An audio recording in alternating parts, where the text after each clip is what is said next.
बच्चों, क्या हालचाल, कैसे हैं आप लोग। फिर से वेलकम है आपका ट्रैजेक्टरी ऑफ फिज़िक्स में। तो बातें कहाँ तक हुई थी पिछले लेक्चर में, अगर आपने देखा होगा तो बातें स्टॉप हो गई थी कैपेसिटर पे आकर के। कैपेसिटर कैसा होता है, कैसे काम करता है, कितने टाइप का होता है, वगैरह वगैरह। आज जो आपको हम बताने वाले हैं वो बताने वाले हैं कम्बिनेशन ऑफ कैपेसिटर्स। कैपेसिटर्स को कंबाइन करके किसी भी सर्किट में यूज़ कैसे करते हैं। जैसे आपने पढ़ा था 10th क्लास में रेसिस्टेंस, राइट। हम कैपेसिटर के बारे में कहा कि ये भी एक डिवाइस है, सेम उसी टाइप का डिवाइस है जैसे आपका रेसिस्टर हुआ करता था। फ़र्क बस इतना है कि रेसिस्टर करंट के फ्लो को रोकता था, लेकिन कैपेसिटर चार्ज को गेन करके सप्लाई करता है चार्ज को। तो वहाँ भी सीरीज़ और पैरेलल कम्बिनेशन पढ़ा था, यहाँ भी सीरीज़ और पैरेलल कम्बिनेशन है। सेम उसी तरीके से इस्तेमाल होगा जैसे वहाँ करते थे। हाँ, कुछ फार्मूलाज चेंज हो जाएंगे क्योंकि ये कैपेसिटर है, रेसिस्टेंस नहीं है। ठीक है। सबसे पहली बात ये हुई कि आखिर हम लोग ऐसा कम्बिनेशन यूज़ क्यों करते हैं। क्या एक कैपेसिटर आपके रिक्वायरमेंट को फुलफ़िल नहीं करता, जो आपको 3-4 कैपेसिटर्स का समूह लेना पड़ता है। तो ऐसा करना पड़ता है। ऐसा करना इसलिए पड़ता है क्योंकि मार्केट में जो आपको कैपेसिटर मिलेगा वो लिमिटेड मिलता है। जैसे मान लीजिए 2 माइक्रोफराड का आपको कैपेसिटर मार्केट में अवेलेबल है। अब आपका जो रिक्वायरमेंट है वो 3.5 माइक्रोफराड का है। अब आप अगर 2 लोगे तो 4 माइक्रोफराड हो जाएगा, 3.5 तो होगा नहीं। तो उस 3.5 को अचीव करने के लिए आपको उन कैपेसिटर्स को सीरीज़ और पैरेलल कम्बिनेशन में लगाना पड़ेगा। तो इसी वजह से आप सीरीज़ और पैरेलल कम्बिनेशन यूज़ करते हैं। और ऐसा नहीं है कि सिर्फ सीरीज़ और पैरेलल ही यूज़ करते हैं, आपको पढ़ना है सीरीज़ और पैरेलल। ऐसे बहुत सारा और कम्बिनेशन है जो कि यूज़ हो सकता है, जो आपके सिलेबस के बाहर है। तो सिर्फ सीरीज़ और पैरेलल की ही बात आपको करनी है। ठीक है, चलिए तो बात करते हैं अगर सीरीज़ और पैरेलल की। तो देखिए क्या होता है, सीरीज़ कम्बिनेशन कैसे काम करेगा, और अगर पैरेलल की बात करें तो पैरेलल कैसे काम करेगा। तो सीरीज़ कम्बिनेशन को पहचानने का तरीका ये है कि आपका जो कैपेसिटर होगा, ये एक कैपेसिटर हुआ, ये दूसरा हुआ, ये तीसरा हुआ। देखिए बच्चों, होता क्या है कि अगर मान लीजिए ये पॉजिटिव टर्मिनल है एक कैपेसिटर का और ये नेगेटिव टर्मिनल है दूसरे कैपेसिटर का, तो जो सेकंड वाला कैपेसिटर है उसका पॉजिटिव, उसका नेगेटिव, फिर उसका पॉजिटिव, उसका नेगेटिव। तो पहचानने का तरीका ये है कि अगर पॉजिटिव नेगेटिव कम्बिनेशन लगा हुआ है तो वो सीरीज़ कम्बिनेशन कहलाता है। अगर कोई पूछे तो आप ऐसे बोल सकते हैं कि when all the capacitors are connected in such an order that the negative terminal of first capacitor is connected to the positive terminal of second capacitor and the negative of second capacitor is connected to the positive of third capacitor। देखिए, पहले का negative दूसरे के positive के साथ, दूसरे का negative तीसरे के पॉजिटिव के साथ। तो इस टाइप के कम्बिनेशन को आप सीरीज़ कम्बिनेशन कह सकते हैं। पैरेलल की अगर हम बात करें तो पैरेलल में देखिए कुछ ऐसा होता है, ये एक कैपेसिटर, ये दूसरा और ये तीसरा, ये तीनों का प्लस हो गया और ये तीनों का माइनस हो गया। अगर इन तीनों के प्लस को एक जगह जोड़ दिया जाए और तीनों के माइनस को एक जगह जोड़ दिया जाए तो देखिए प्लस प्लस प्लस तीनों एक साथ कनेक्ट हो गए, माइनस माइनस माइनस तीनों एक साथ कनेक्ट हो गए। इस टाइप के कम्बिनेशन को कहा जाता है पैरेलल कम्बिनेशन। तो मोटा मोटी आप यहाँ से समझ सकते हैं कि सीरीज़ और पैरेलल क्या होता है, लेकिन इतना आसान नहीं है इसको समझना, इसको और डिटेल में समझना पड़ेगा। तो हम स्टार्ट करते हैं सीरीज़ कम्बिनेशन से। तो बच्चों, सीरीज़ कम्बिनेशन को पहचानने का क्या तरीका हो सकता है वो देखा जाए। हम आपको कह दिया, मोटा मोटी आप समझ सकते हो कि अगर तीनों एक लाइन में है तो सीरीज़ में हो गया, और तीनों अगर ऐसे हैं तो वो पैरेलल हो गया। तो सीरीज़ की अगर हम बात करें तो हम कहा था कि आपके कैपेसिटर्स ऐसे रहेंगे कुछ इस तरीके से। देखिए होगा क्या, अगर आपको ये समझना है सीरीज़ और पैरेलल, तो सबसे पहले इसमें एक इमेजिनरी बैटरी लगा दीजिए। अगर एक इमेजिनरी बैटरी हम यहाँ लगाते हैं तो देखिए क्या होगा। ये मेरा कैपेसिटर है, मान लीजिए C1, ये C2 और ये C3। ये जो बैटरी लगाई है मान लीजिए V वोल्ट की बैटरी है। आपको पहचानना कैसे है, ये तीनों सीरीज़ में है तो पहचानना कैसे है, आपको इसमें से चार्ज फ्लो करवाना है। मान लीजिए कि चार्ज ऐसे फ्लो कर रहा है, क्यू अमाउंट का चार्ज है, ये चार्ज यहाँ से फ्लो करता हुआ बैटरी से निकला है, ऐसे जाता हुआ यहाँ तक। अब देखिए ज़रा यहाँ होगा क्या, ये चार्ज यहाँ जाएगा इस प्लेट पर, तो यहाँ कितना आएगा, प्लस क्यू आएगा, और सिमिलरली यहाँ कितना आ जाएगा, माइनस क्यू। अब ये जो चार्ज आगे बढ़ेगा, क्या चार्ज को जाने का कोई और रास्ता है? जी बिल्कुल नहीं, वो पूरा का पूरा चार्ज आगे ही जा सकता है सिर्फ। ये क्यू चार्ज यहाँ आएगा, फिर क्यू चार्ज यहाँ ऐसे आकर के वापस बैटरी में। तो ये जो क्यू चार्ज यहाँ से आया है, देखिए ज़रा, ये क्यू चार्ज यहाँ तीनों से होता हुआ वापस यहाँ। तो आपको पॉइंट वाइज याद रखना है। पहला पॉइंट ये याद रखना है कि सीरीज कॉम्बिनेशन में charge is constant, charge is constant in each capacitors. सारे ही कैपेसिटर्स में चार्ज जो होता है वो कांस्टेंट होता है, मतलब एक ही चार्ज होगा जो तीनों में जाएगा। ये पहचानने का एक तरीका है, सीरीज कॉम्बिनेशन को पहचानने का तरीका कि चार्ज तीनों में सेम रहेगा। दूसरी बात देखिए ज़रा क्या हो रहा है, ये बैटरी मैंने लगाई 20 वोल्ट की बैटरी, ठीक है। अगर यहाँ की हम बात करें तो यहाँ से लेकर के यहाँ तक जो इस कैपेसिटर में होगा वो वोल्टेज अलग होगा, पोटेंशियल डिफरेंस बोलिए या वोल्टेज बोलिए, V1। इस कैपेसिटर की बात करें तो सेकंड वाले में यहाँ से लेके यहाँ तक V2, और इसमें यहाँ से लेके यहाँ तक V3। ये तीनों अलग अलग होगा इसमें, इसका पोटेंशियल, इसका पोटेंशियल और इसका पोटेंशियल, तीनों का पोटेंशियल अलग होगा। पोटेंशियल पहचानने का तरीका एकदम सिंपल सा है। आप इस कैपेसिटर को देख लीजिए, इसका स्टार्टिंग पॉइंट यहाँ है और इस कैपेसिटर का एंड पॉइंट यहाँ है। सेकेंड वाले की बात करें तो स्टार्टिंग पॉइंट यहाँ है और एंड पॉइंट यहाँ है। थर्ड वाले की बात करें तो स्टार्टिंग पॉइंट यहाँ, एंड पॉइंट यहाँ।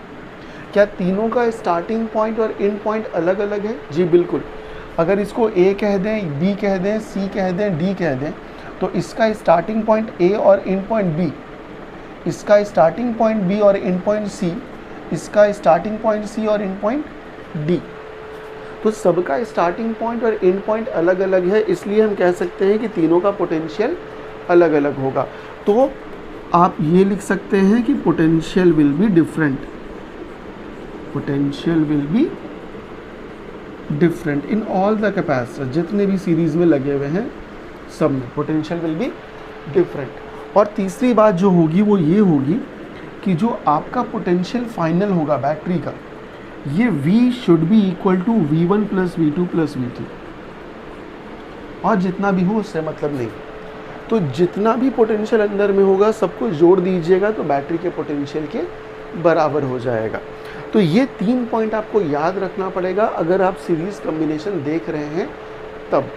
अब बच्चों ऐसा है कि अगर मान लीजिए कि आपको वहाँ पर अगर याद होगा तो जब आपने सीरीज पैरेलल वहाँ पढ़ा था, कब, 10th क्लास में जब रेसिस्टेंस की बात की थी, तो वहाँ पर एक चीज़ आया था इक्विवेलेंट रेसिस्टेंस, उसका एक फॉर्मूला आया था अगर याद होगा।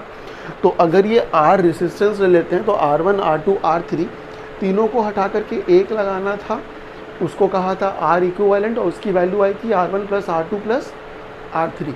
तो यहाँ पर भी सेम उसी टाइप का कुछ करने जा रहे हैं हम, लेकिन फॉर्मूला थोड़ा उल्टा आएगा। तो ज़रा ध्यान से देखिए,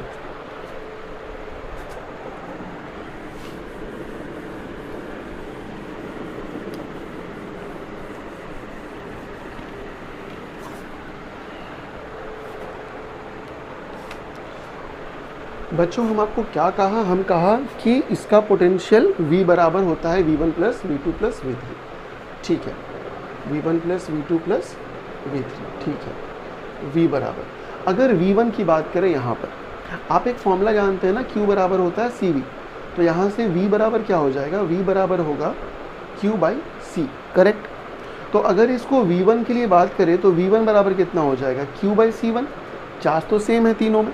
अगर V2 की बात करें हो जाएगा Q बाई C2, V3 की बात करें हो जाएगा Q बाई C3, है ना। तो इन चीज़ों को अगर वहाँ पे एलिमिनेट कर दिया जाए तो देखिए क्या होगा।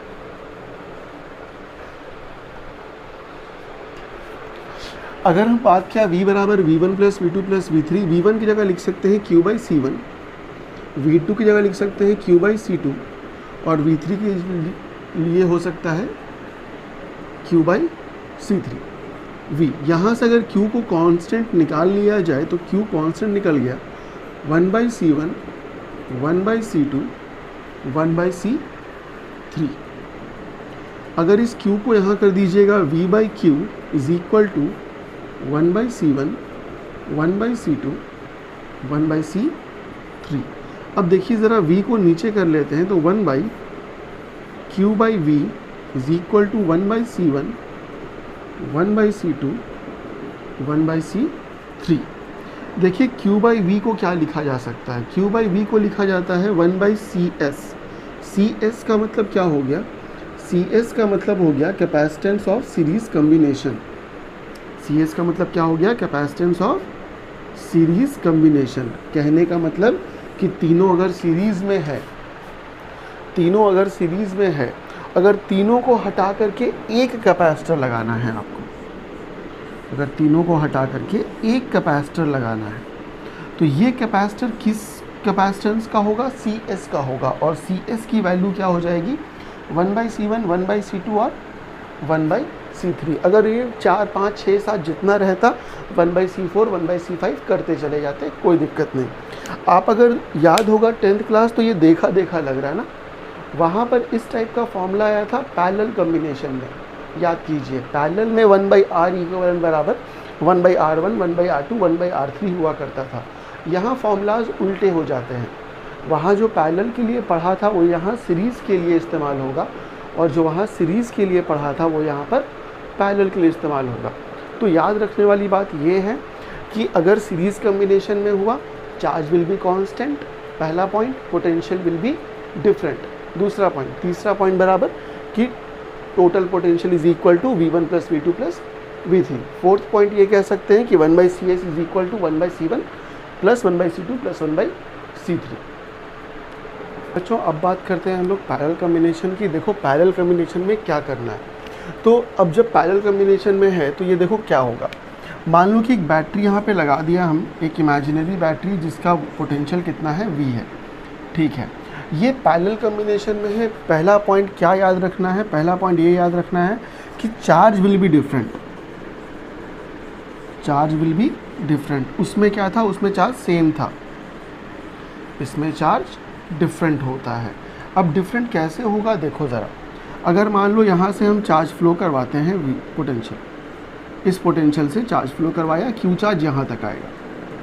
लेकिन जैसे ही चार्ज यहाँ तक पहुँचा, इस चार्ज को जाने के लिए 3 रास्ता देखो। कुछ चार्ज इधर जाएगा, कुछ चार्ज इधर जाएगा और कुछ चार्ज इधर जाएगा। मान लो कि यहाँ चार्ज Q1 गया है, यहाँ Q2 गया और यहाँ Q3 गया। ये टोटल चार्ज टूट जाएगा 3 हिस्से में, Q1 में, Q2 में और Q3 में। Q1 यहाँ से जाएगा इस कैपेसिटर में यहाँ तक, Q2 यहाँ से जाएगा इस कैपेसिटर में यहाँ तक, और Q3 यहाँ से जाएगा इस कैपेसिटर से होते हुए यहाँ तक। तो ये Q1 पहुँचा, ये Q2 पहुँचा और ये Q3 पहुँचा।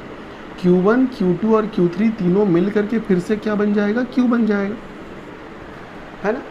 तो देखो ज़रा तीनों के तीनों कैपेसिटर्स में चार्ज अलग अलग फ्लो कर रहे हैं, इसमें Q1, इसमें Q2 और इसमें Q3। तो पैरेलल में सबसे पहला पॉइंट ये हो गया कि charge will be different in all the capacitors. Second point देखो क्या हो जाता है? Potential will B same. उल्टा है ना, उसमें क्या था? पोटेंशियल डिफरेंट था। तो potential will B same. Potential will B same क्यों सेम हुआ देखो ज़रा। अगर इस कैपेसिटर की हम बात करें, कैपेसिटर नंबर 1 की, देखो स्टार्टिंग पॉइंट यहाँ है, यहाँ से ये कैपेसिटर स्टार्ट हो रहा है, एंड कहाँ पर हो रहा है? तो यहाँ पर हो रहा है। अगर इस पॉइंट को A कह दें, इस पॉइंट को B कह दें, तो इस कैपेसिटर का स्टार्टिंग पॉइंट A और एंड पॉइंट B। ज़रा इस कैपेसिटर की बात करो तो देखो स्टार्टिंग पॉइंट A और एंड पॉइंट B, और इसकी भी बात करोगे तो स्टार्टिंग पॉइंट A और एंड पॉइंट B। क्या तीनों का स्टार्टिंग पॉइंट और एंड पॉइंट सेम है? जी बिल्कुल। तो स्टार्टिंग पॉइंट और एंड पॉइंट सेम है, इसलिए हम कह सकते हैं कि पोटेंशियल भी तीनों का सेम है। और पोटेंशियल किसके बराबर होगा? तो इस बैटरी के पोटेंशियल के बराबर, क्योंकि बैटरी का भी स्टार्टिंग पॉइंट और एंड पॉइंट देखो सेम है ना। इस वजह से हम कह सकते हैं कि potential will B same in all the capacitors and the battery. अब आगे बात करें अगर हम, तो एक और चीज़ हम देख सकते हैं कि Q चार्ज जो आया था वो टूटा है Q1 plus Q2 plus Q3 में। तो अगर पैरेलल कम्बिनेशन की बात करेंगे तो यहाँ चार्ज बराबर हो जाता है Q1 plus Q2 plus Q3, Q4 Q5 जितना भी रहे उससे मतलब नहीं है। तो अगर इसका एक फॉर्मूला निकाला जाए जैसे वहाँ निकाला था, तो देखो कैसे निकलेगा। हम आपको क्या कहा, हम कहा कि Q बराबर होता है Q1 plus Q2 plus Q3, ठीक है। अब Q की जगह क्या लिख सकते हैं आप, Q की जगह आप लिख सकते हैं CV। C कौन सा, C पैरेलल के लिए, और वोल्टेज तो एक ही है। Q1 बराबर क्या लिखा जा सकता है, Q बराबर CV ना, CP इंटू V बराबर Q1 बराबर क्या लिखा जा सकता है, C1 इंटू V। Q2 बराबर क्या लिखा जा सकता है, C2 इंटू V। Q3 बराबर क्या लिखा जा सकता है, C3 इंटू V। अगर देखोगे तो V सब में से कॉमन निकल जाएगा और कैंसिल आउट हो जाएगा। तो V V V V cancel out, क्या बचा आपके पास, CP is equal to C1 plus C2 plus C3। याद करो ज़रा, वहाँ पर क्या हुआ करता था 10th क्लास में, ये इस टाइप का फॉर्मूला वहाँ पर सीरीज़ कम्बिनेशन में आया था, और यहाँ पर कैसे आया है, पैरेलल कम्बिनेशन में। CP is equal to C1 plus C2 plus C3। कहने का मतलब कि इन तीनों को हटा करके अगर एक लगाया जाए कैपेसिटर, तो उस कैपेसिटर का कैपेसिटेंस कितना होगा, उस कैपेसिटर का कैपेसिटेंस हो जाएगा CP, और ये CP बराबर हो जाएगा C1 plus C2 plus C3 या C4 C5 जितना भी रहे। तो आपको दोनों फॉर्मूला समझ में आ गया होगा, सीरीज़ का भी और पैरेलल का भी। अब कुछ क्वेश्चंस करेंगे इससे रिलेटेड। देखो बच्चों, ऐसा है कि आप 12th में हो, 10th में नहीं हो, तो जो आपको प्रॉब्लम्स मिलेंगे वो थोड़ा सा टिपिकल मिलेगा, ख़ास करके CBSE वालों को। बिहार बोर्ड वाले को तो फिर भी क्वेश्चन थोड़े आसान मिल सकते हैं, लेकिन CBSE वालों के लिए यहाँ से जो क्वेश्चन आएगा वो थोड़ा सा डिफ़िकल्ट ज़रूर होगा। देखते साथ आपको पता नहीं चल पाएगा कि वो सीरीज़ कम्बिनेशन में है या पैरेलल कम्बिनेशन में। हाँ, यहाँ देखने से आसान लग रहा है, लेकिन इतना आसान आता नहीं है। तो बिना टाइम वेस्ट किए आगे बढ़ते हैं और देखते हैं कुछ न्यूमेरिकल्स। तो बच्चों, ये पहला सवाल हम लिया है। ये पहला सवाल बहुत ही आसान सा सवाल है। आपको एक मीटर यहाँ दिया हुआ है जो कि चार्ज को रीड करता है। आपको बताना है इसकी रीडिंग कितनी होगी, मतलब यहाँ से कितना चार्ज फ्लो करेगा वो आपको बताना है, ठीक है। सर्किट में क्या दिया हुआ है, तो यहाँ पे एक बैटरी लगी हुई है, 4200 वोल्टेज की बैटरी है। एक स्विच यहाँ पर है, ये स्विच S नाम का स्विच है, और जो कैपेसिटर है यहाँ C और C, तीनों कैपेसिटर सेम है, और तीनों कैपेसिटर का जो कैपेसिटेंस है वो है 25 माइक्रो फराड। तो बच्चों, होगा कैसे, करना कैसे है इसको, तो आप सबसे पहले ये देखिए कि ये सीरीज़ कम्बिनेशन है या पैरेलल कम्बिनेशन। तो साफ देखने से ही लग रहा है कि पैरेलल कम्बिनेशन है, फिर भी हम एक बार बता दें। देखो ज़रा, इसका स्टार्टिंग पॉइंट यहाँ, एंड पॉइंट यहाँ, स्टार्टिंग पॉइंट यहाँ, एंड पॉइंट यहाँ, स्टार्टिंग पॉइंट यहाँ, एंड पॉइंट यहाँ, तीनों देखो कनेक्टेड है आपस में। तो यहाँ 1 2 3 ये तीनों पॉइंट सेम है, 4 5 6 ये तीनों पॉइंट सेम है। तो तीनों का स्टार्टिंग पॉइंट और एंड पॉइंट सेम हो गया, मतलब तीनों का वोल्टेज सेम है।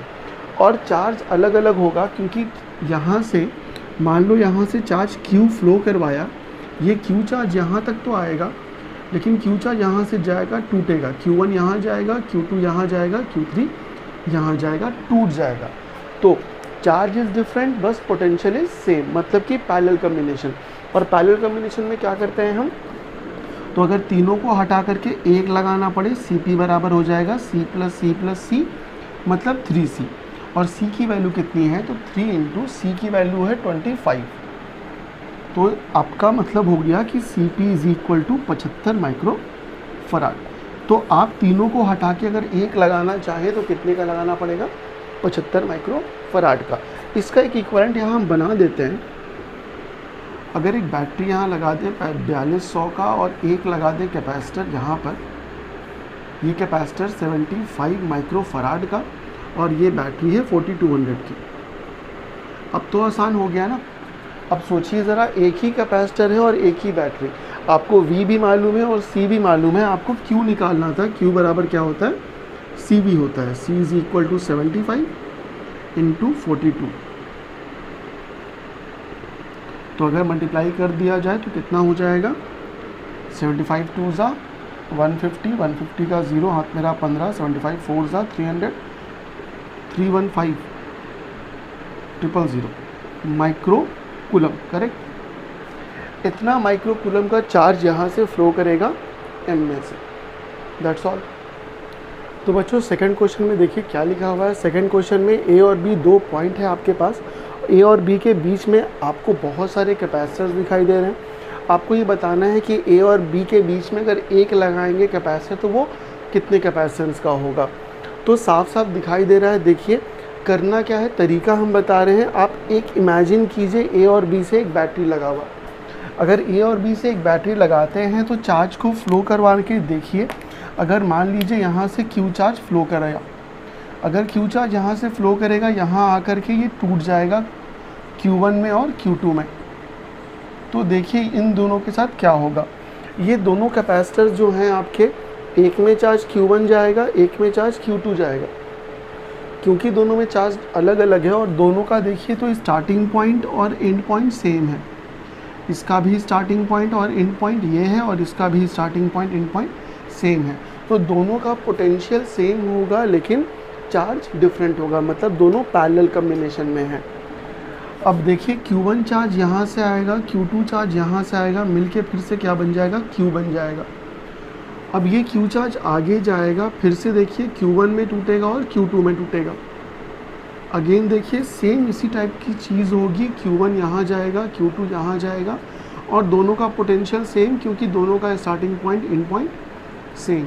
तो ये दोनों आपस में पैरेलल में हुए, ये दोनों आपस में पैरेलल में हुए। तो आप अगर इन दोनों का रिजल्टेंट बनाइएगा इस पूरे फिगर का, ए पॉइंट यहाँ पर, इन दोनों की जगह अगर एक कैपेसिटेंस लगाएंगे ऐसे, उसका नाम दे देते हैं CP1, ये कैपेसिटर अपनी जगह पर, और इन दोनों की जगह पर एक लगा दीजिए, इसका नाम दे दीजिए CP2, और यहाँ पॉइंट हो गया B। अब बात आई CP1 और CP2 की वैल्यू क्या होगी। तो याद कीजिए पैरेलल कॉम्बिनेशन में क्या करते हैं, सीधा सीधा जोड़ देते हैं। तो ये 1 और ये 1, CP1 कितना हो गया, 2 माइक्रो फराड। इसका नाम हम नहीं दिया था, इसको C मान लीजिए, और इसका मतलब कितना हो जाएगा, 1 + 1, इसका भी हो जाएगा 2 माइक्रो फराड, और ये तो 1 का है ही। अब ज़रा देखिए फिर से एक बैटरी इमेजिन कीजिए। अगर यहाँ से चार्ज फ्लो करवाते हैं, ये सीधा चार्ज पूरा जाएगा तीनों में, और तीनों का स्टार्टिंग पॉइंट एंड पॉइंट अलग अलग है। ये तीनों सीरीज़ कॉम्बिनेशन में है। तो फाइनली अगर तीनों को हटा करके एक लगाइएगा तो कुछ ए पॉइंट यहाँ पर, ये एक कैपेसिटर, और बी पॉइंट यहाँ पर। इस एक कैपेसिटर की वैल्यू नाम क्या दे दें, CS दे दें, और इसकी वैल्यू कुछ ऐसे निकलेगी, 1/CS = 1/CP1 + 1/C + 1/CP2। CP1 और CP2 की वैल्यू है 2 और इसकी वैल्यू 1। तो कितना हो गया, ये हो जाएगा 1/2 1/2, ये कितना हो जाएगा, 2/1 हो जाएगा, ये आएगा 2/1। लेकिन 1/CS है, उसको पलटना पड़ेगा। आपका फाइनल आंसर आएगा CS = 1/2 माइक्रो फराड। तो इस पूरे कॉम्बिनेशन को हटा करके अगर एक कैपेसिटर लगाना पड़े तो कितने का लगाना पड़ेगा, 1/2 माइक्रो फराड या 0.5 माइक्रो फराड, जो बोलिए। तो देखिए बच्चों इसमें क्या है, ये एक और क्वेश्चन है, सीरीज़ पैरेलल कॉम्बिनेशन का ही है। आपको ए और बी के बीच में इक्विवेलेंट कैपेसिटेंस निकालना है, ठीक है। सबसे पहले वही तरीका, यहाँ से एक बैटरी इमेजिन कर लीजिए, ए और बी जिस पॉइंट से निकालना है वहाँ से बैटरी। तो अगर मानिए यहाँ से चार्ज फ्लो करवाया क्यू चार्ज, ये क्यू चार्ज देखिए यहाँ पर आकर के इधर इधर और इधर, इसको 3 रास्ता मिला। ये मान लीजिए Q1 चार्ज यहाँ गया, Q2 चार्ज यहाँ गया, और Q3 चार्ज यहाँ गया। तो Q1 चार्ज यहाँ से देखिए दोनों में सेम आएगा, इसमें भी और इसमें भी। Q2 चार्ज देखिए यहाँ और यहाँ सेम आएगा। तो ये वाला और ये वाला जो हुआ, ये वाला और ये वाला, ये दोनों कैपेसिटर्स आपस में सीरीज़ कॉम्बिनेशन में है। सिमिलरली ये वाला और ये वाला देखिए सेम चार्ज दोनों में जाएगा, तो ये भी सीरीज़ कॉम्बिनेशन में है। तो इन दोनों को हटा करके एक लगा सकते हैं, इन दोनों को हटा के एक लगा सकते हैं। तो फ़िलहाल हम क्या कर रहे हैं, फ़िलहाल इन दोनों को हटा के एक लगा ही देते हैं। अगर ये ए पॉइंट हो गया, ये बी पॉइंट हो गया, इन दोनों को हटा के 1 लगा दिया और नाम इसका दे रहे हैं CS1। इसकी वैल्यू अभी हम निकालेंगे। इन दोनों को हटा के 1 लगा दिया, नाम दिया CS2 और ये तो C3 है ही। CS1 और CS2 की वैल्यू कैसे निकलेगी देखिए। अगर ये C1 है और ये C2 है तो इन दोनों को सीरीज़ में लगाइएगा, 1/CS1 कह दीजिए, 1/C1 प्लस 1/C2। एलसीएम लीजिएगा तो C1 C2 और ऊपर में आएगा C1 प्लस C2। लेकिन इसको चेंज करना पड़ेगा तो CS1 is equal to C1 C2 by C1 plus C2। मतलब इन दोनों को हटा करके 1 लगाना पड़े तो इतने का लगा सकते हैं। CS1 की वैल्यू आ गई। अगर CS2 को देखिएगा तो देखिए क्या होगा, 1/CS2 is equal to 1/C1 plus 1/C2। Again फिर से C1 C2 C1 plus C2। तो CS2 की वैल्यू भी क्या आ गई, C1 C2 by C1 plus C2। तो ये दोनों सेम आया। और अब देखिए ज़रा क्या करना है। तो अब देखिएगा, तो अब अगर हम बैटरी इमेजिन करते हैं तो तीनों पैरेलल में है, साफ दिखाई दे रहा है। अगर तीनों पैरेलल में हैं तो क्या हो जाएगा, तीनों को हटा करके 1 लगाएंगे तो उसको CP कह देते हैं और उसकी वैल्यू हो जाएगी CS1 C3 CS2। CS1 की वैल्यू यहाँ पर निकाल चुके हैं आप और CS2 की वैल्यू यहाँ पर निकाल चुके हैं। ये हो जाएगा C1 C2 C1 plus C2 plus C3 C1 C2 C1 plus C2। इन दोनों को सेम एक जगह रख दिया जाए तो आंसर आ सकता है C3 plus 2 into C1 C2 divided by C1 plus C2। तो ये फाइनल आंसर आपका आया। अगर तीनों को हटा करके 1 लगाइएगा तो आपको कितने का लगाना पड़ेगा, C3 plus 2 C1 C2 by C1 plus C2। ये तो थे हल्के हल्के प्रॉब्लम्स। नेक्स्ट लेक्चर जो आएगा मेरा, उसमें आपको इसी सीरीज़ और पैरेलल कॉम्बिनेशन में बहुत सारे ऐसे प्रॉब्लम्स हम बताएंगे जहाँ पर साफ साफ आपको नहीं दिखाई देगा कि वो सीरीज़ में है या पैरेलल में है। वो थोड़े से टफ क्वेश्चंस होंगे। तो स्टे ट्यून, घर पे रहिए और सेफ रहिए, पढ़ाई जारी रखिएगा। Thank you.